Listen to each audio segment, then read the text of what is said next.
The first thing I saw inside the tunnel was a suitcase. The second thing I saw was the date written on the wall, October 17th, 1968. And the third thing, that was the moment I realized I might have just made the biggest mistake of my life. I was standing almost 30 feet underneath my own house, holding a flashlight in one hand and an old crowbar in the other. Behind me was a hole in the basement floor that definitely wasn't supposed to be there. The air smelled like wet dirt and rust. Water was dripping somewhere in the darkness, making this slow, annoying tick, tick, tick that echoed through the tunnel. And about 20 feet ahead of me sat that suitcase. It was black, covered in dust, and looked like it hadn't been touched in decades. I remember thinking, okay, this is either the greatest day of my life or the exact moment I end up on the evening news. I almost turned around. Almost. But then I noticed something scratched into the concrete wall beside the suitcase. 3 words. Do not trust him. I wish I could tell you I walked away. I didn't. I walked toward the suitcase. And that decision eventually changed my life so completely that today I live in a house worth more money than I ever thought I'd see in my entire lifetime. But here's the crazy part. None of this started with some rich family leaving me a fortune. I didn't win the lottery, I didn't invent some genius app, and I sure as hell didn't have a rich uncle waiting to save me. It started with me being broke enough to buy the cheapest house I could find. At the time, I was 34 years old, working maintenance jobs whenever I could get them. I wasn't completely broke, but I was close enough. My apartment rent had gone up twice in 1 year. My car was held together by what I jokingly called mechanical optimism, and I had about $1,200 in savings. That's it. $1,200. I remember opening my banking app one night and staring at that number for probably 5 minutes. Then I said out loud, "Dude, you're screwed." I wasn't wrong. I had been renting the same tiny apartment for years, and every month it felt like I was throwing money into a hole. So I started looking at houses. Not nice houses, not houses with granite countertops, swimming pools, and giant garages. I was searching for the kind of houses normal people skipped past. Foreclosures, fixer-uppers, houses with cracked windows and roofs that looked like they survived 3 hurricanes and a personal grudge. That's when I found the house. It was listed for $42,000. I thought the listing had to be a typo.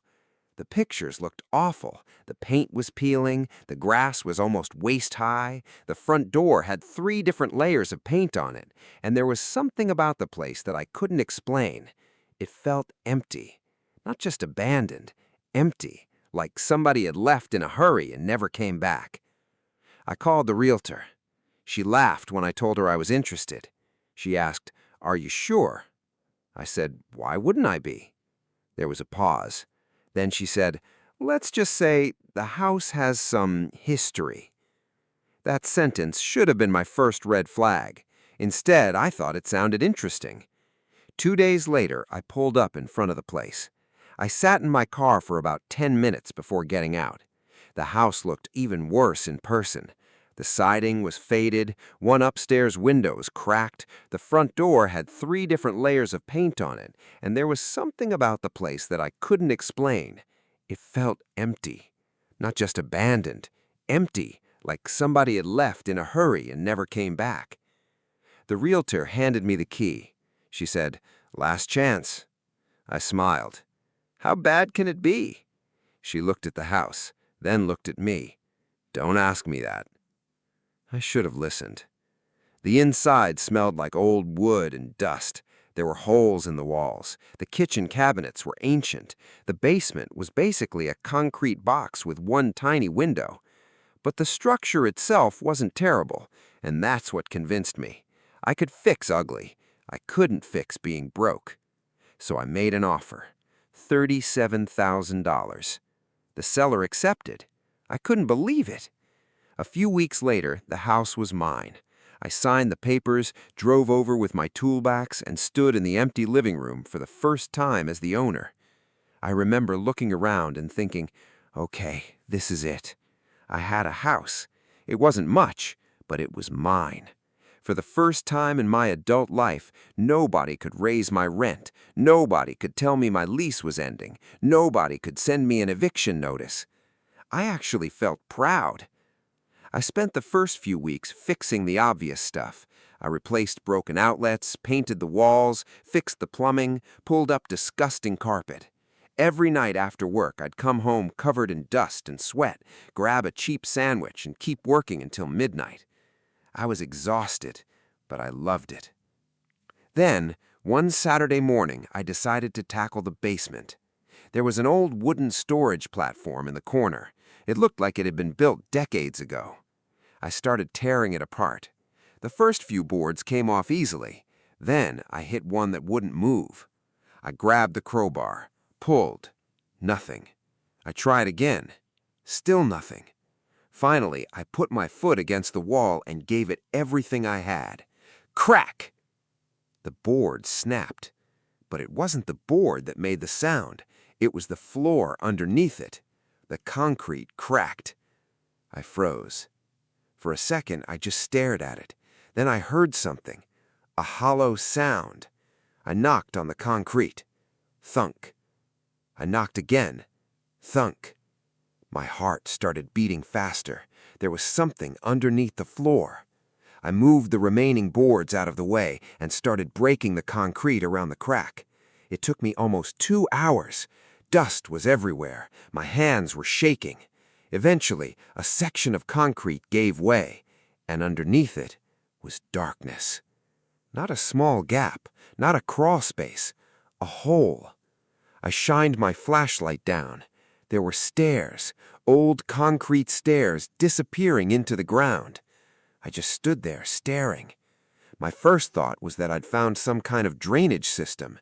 My second thought was that the house had been built over an old basement. But then I noticed something that made absolutely no sense. The stairs weren't going down. They were going sideways.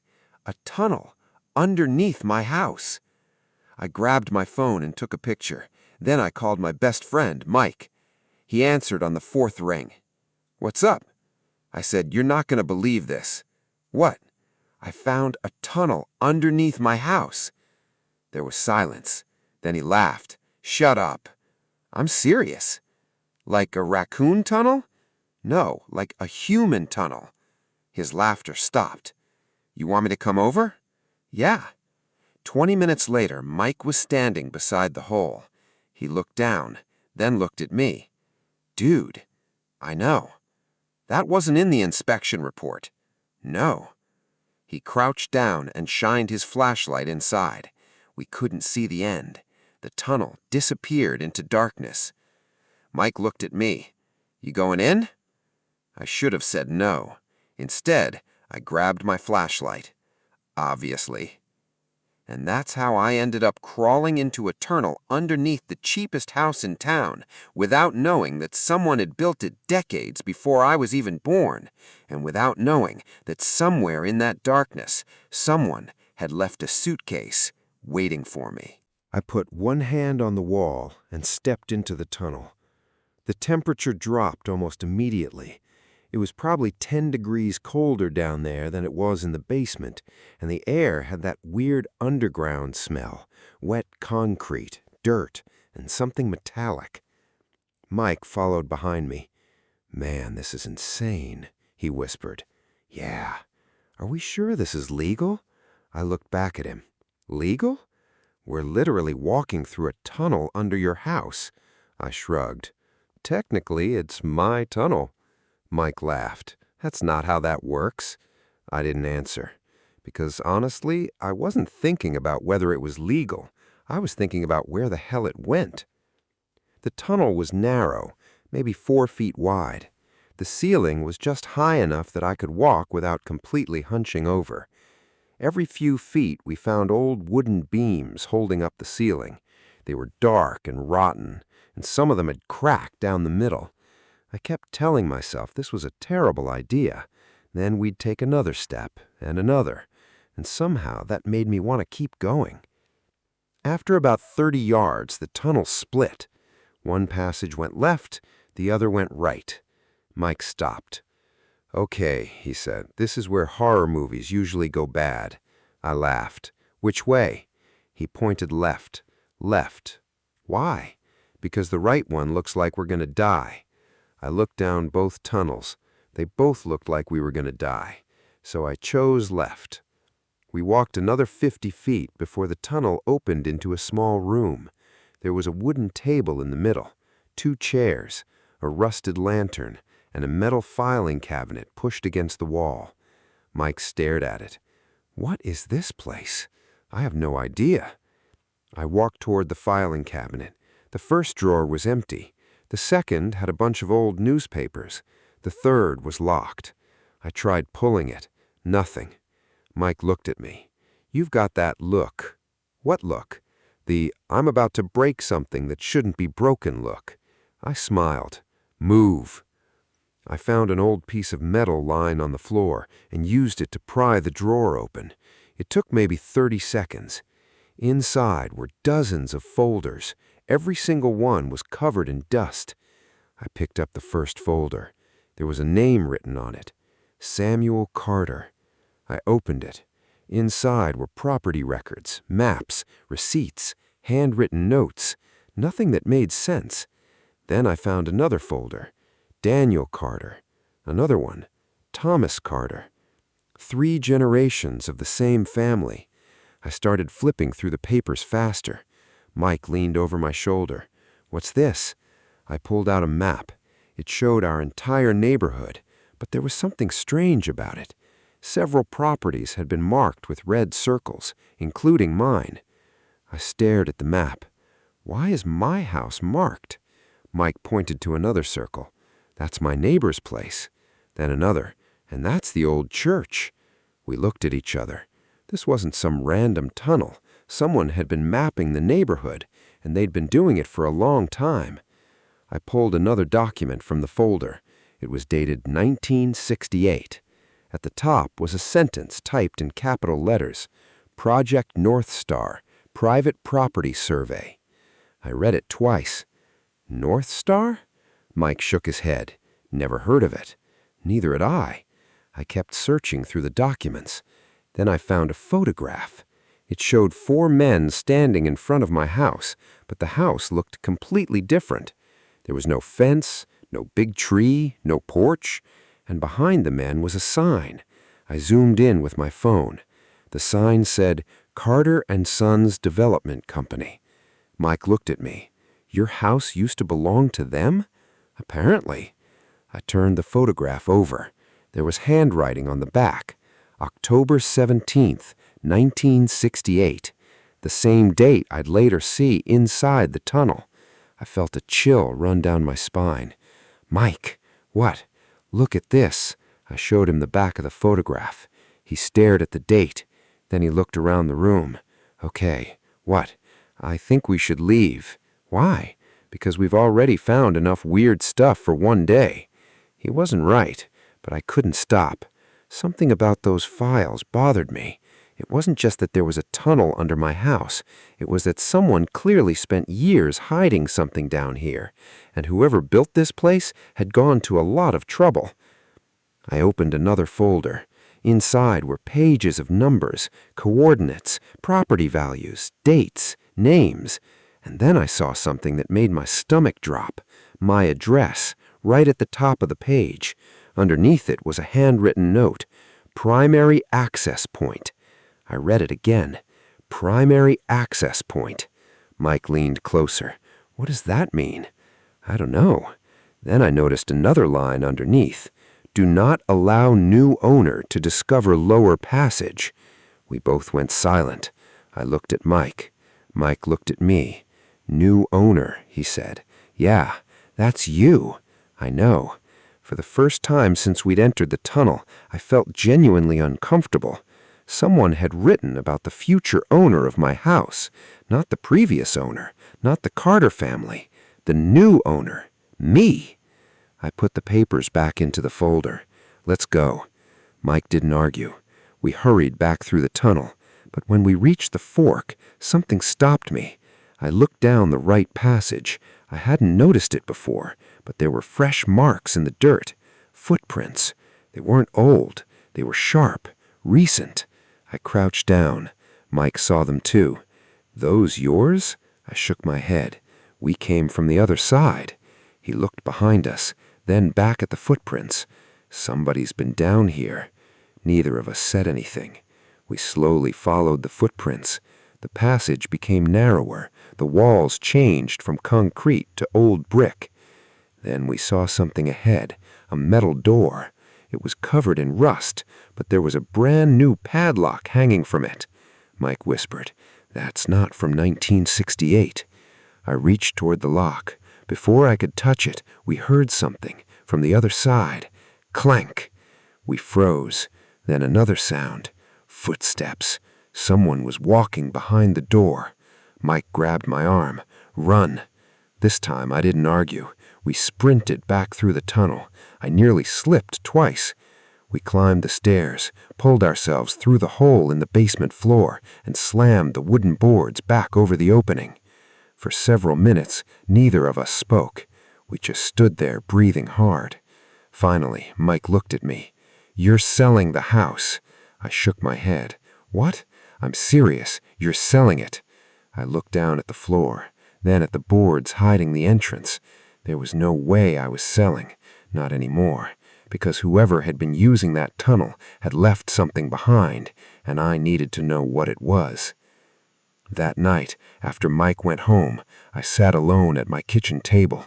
The photograph was in front of me, the property map was beside it, and the folder marked Project North Star was sitting between them.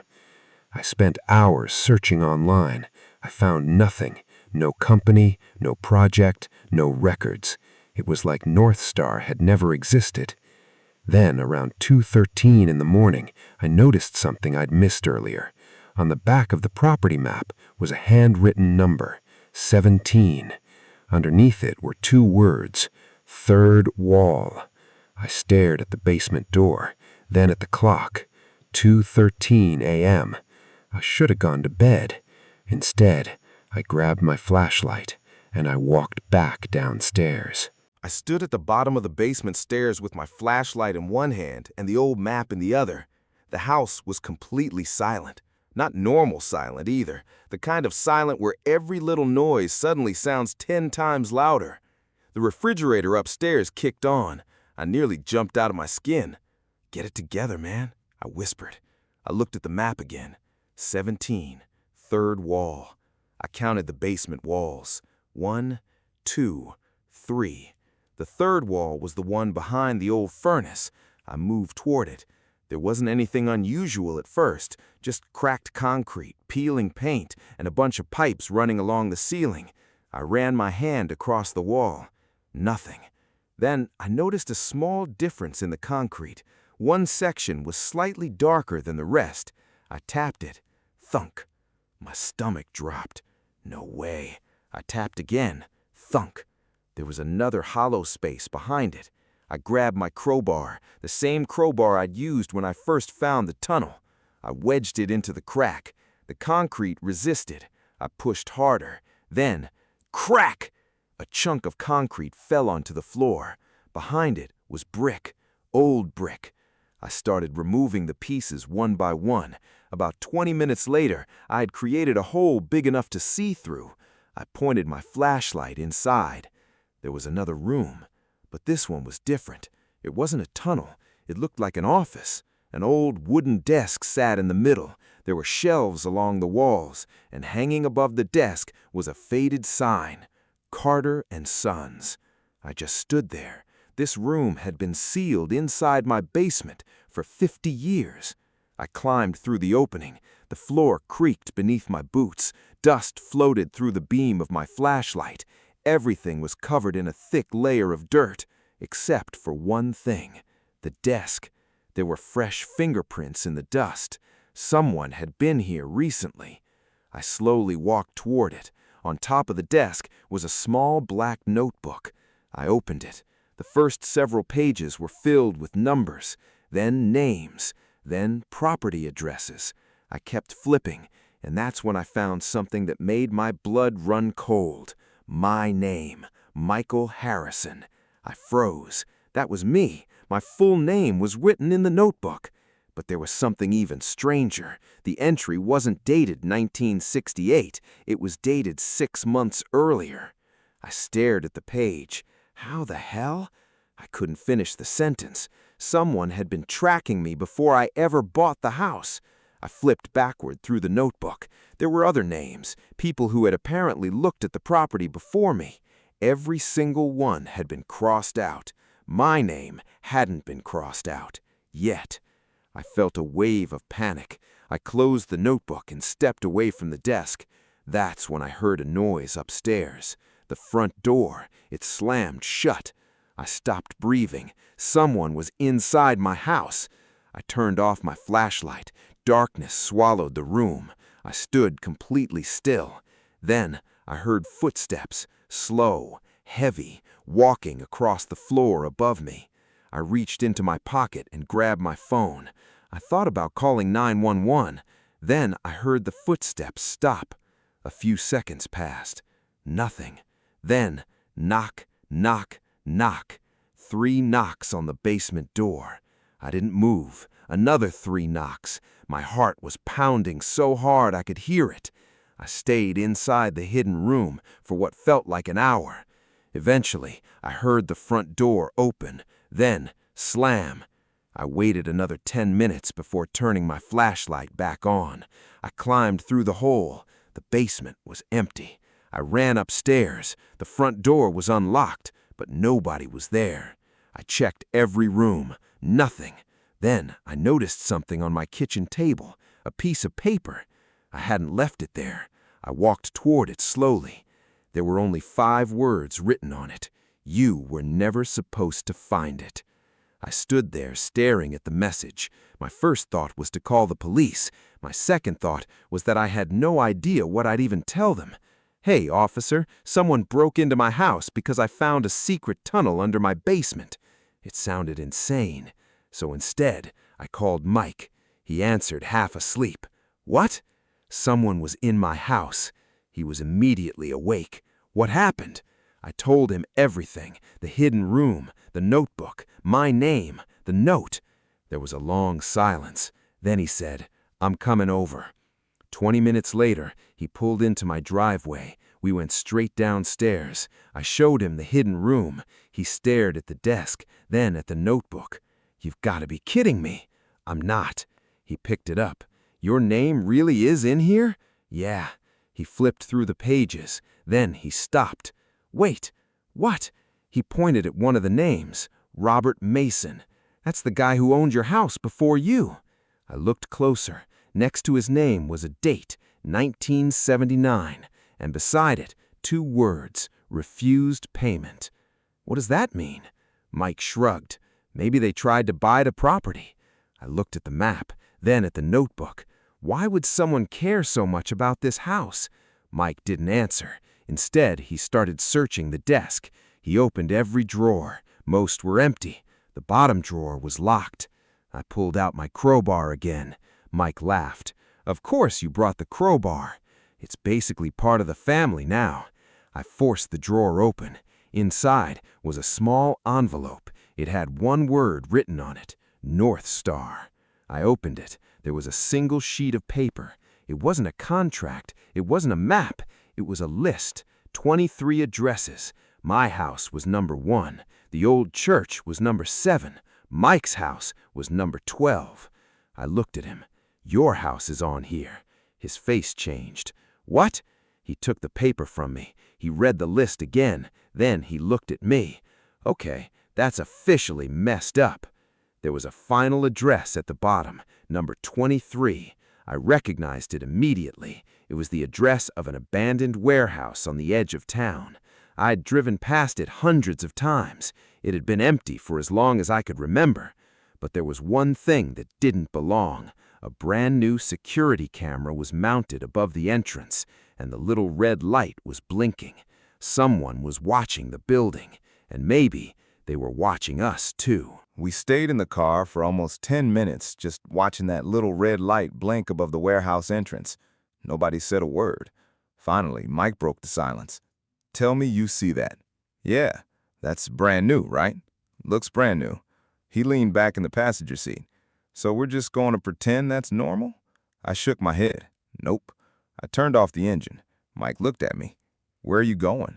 To find out who's watching. He sighed. Man, I knew you were going to say that. We got out of the car and crossed the street. The warehouse was bigger than it looked from the road. The main building was made of old red brick with giant metal doors on the front and rows of broken windows above them. The place looked like it had been abandoned for decades, but the security camera told a different story.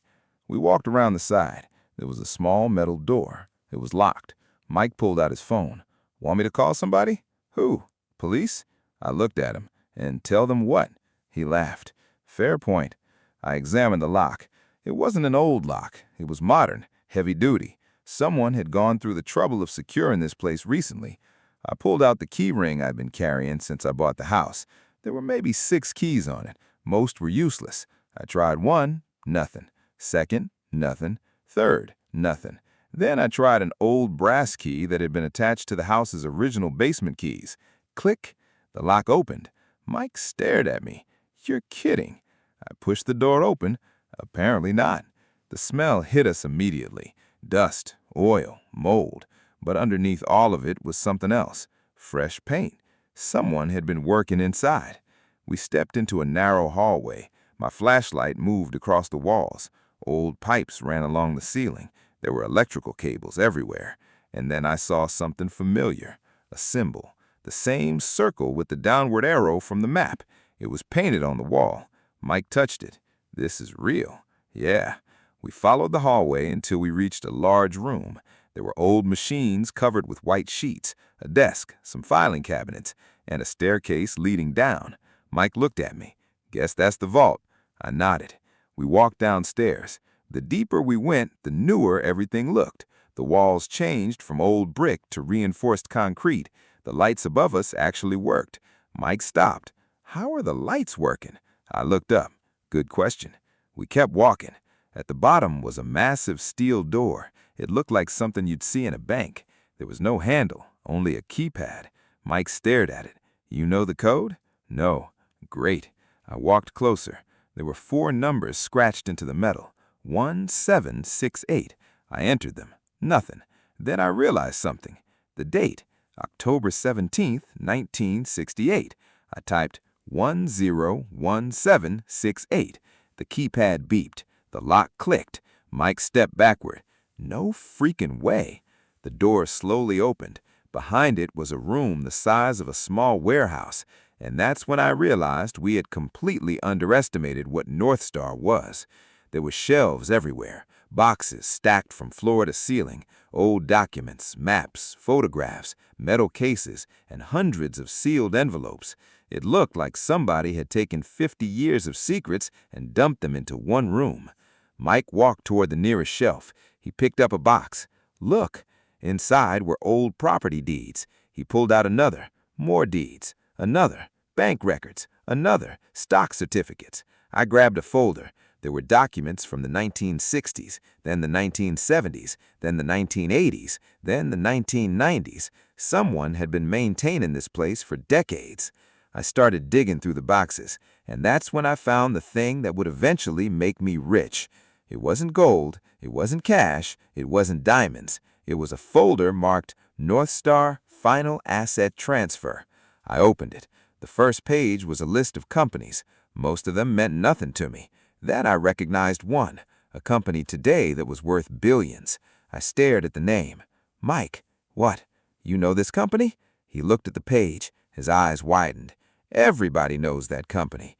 I turned the page. There were stock certificates, old ones, very old ones. And according to the documents, Carter & Sons had purchased a massive number of shares in that company when it was still a tiny private business. The shares had apparently been placed into a trust. The trust had never been claimed. I started doing the math on my phone. My hands were shaking. How much? Mike asked. I looked at him. I don't know. Ballpark. I swallowed. If these documents are real, yeah? It's millions. Mike sat down. Millions? I nodded. But there was a problem. The documents were almost 60 years old, and the company had gone through mergers, acquisitions, stock splits, restructurings, and everything else. The original certificates might not even be valid anymore. Still, there was something else, a legal document. It explained the trust, and the beneficiary wasn't Carter and Sons. It wasn't a bank. It wasn't the government. It was whoever legally owned the property at my address. I read that sentence 3 times. Mike, what? I think this belongs to me. He stared at the document. Then he laughed, not because it was funny. It was the kind of laugh people make when their brain can't process what they're seeing. Dude, you're sitting on a fortune. I shook my head. We don't know that yet, but deep down, I knew. This wasn't some random box of old papers. Someone had deliberately hidden this, and someone had gone to incredible lengths to make sure the property owner could eventually claim it. There was just one question. Why?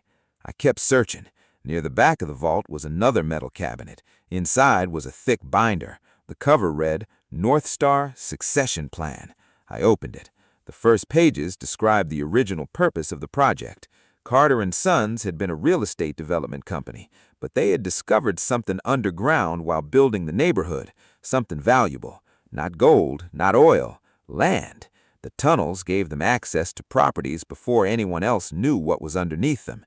They quietly bought land, they made secret investments, they acquired businesses, and they built a fortune. But in 1968, something went wrong. There had been a dispute between the 4 men running the company. One of them wanted to sell everything. Another wanted to keep the operation secret. A third wanted to destroy the records. And the fourth was my great-grandfather. I stopped reading. I stared at the name, Edward Harrison, my grandfather's father. I had heard that name before, but my family never talked about him. According to the binder, Edward had been the man responsible for creating North Star's succession plan. He had hidden the assets, built the tunnels, and created a legal structure that would eventually transfer everything to his descendants. But there was a problem. The succession plan had been interrupted. Someone had stolen one of the key documents, the document that would activate the trust. I flipped through the binder. The final page was missing. I felt my stomach drop. Mike noticed. What's wrong? The final page. What about it? It's gone. Before I could say anything else, we heard a noise upstairs. A door slammed. Mike looked at me. Please tell me that was you. It wasn't. We stood perfectly still. Then came footsteps. Someone was walking down the stairs, slowly, one step at a time. We turned off our flashlights. The footsteps stopped outside the vault. A shadow appeared underneath the door. Mike grabbed my arm. Then we heard a man's voice, calm, almost casual. I know you're in there. Neither of us moved. The man spoke again. I found North Star. A pause. Then, and now I need to know, who told you where to look? Before you go, hit that like button and subscribe for more unbelievable stories just like this one. See you in the next story.